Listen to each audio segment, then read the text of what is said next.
Ne? Teď už to nahrává? Jo. Dobrý den. Takže tohle je fotoreport přímo ze studia. Tohle je můj kolega Daniel Rakaský. A ne, počkej, já to mám takhle, ukáž. To musí mít naležato. No dobře, promiň. Protože on se to pak kdo bude otáčet monitor. No jo, prosím, promiň. Já jsem chtěla říct, že tohle, tak jsem se nakrusuji nějak. Dneska je 27. září. A takhle tady po ránu prostě vysíláme. Ukáž, že vystrž zadek, jo, břicho.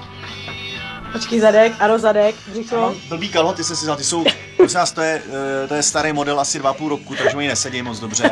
A navíc si musím rozepnout knoflík, protože jsou, ne, ten nemám jako, ale jinak mi jsou malý trošku. Já jsem mohutněl.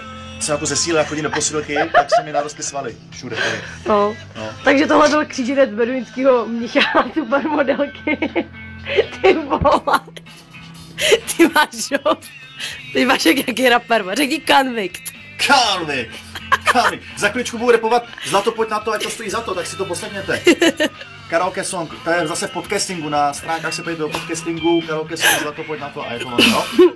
Ještě něco nebo to stačí? Co stačí? Já bych ještě něco řekli mě. Tak, jestli chceš. I love you. Miluju vás všechny. Čau. Tímo zase.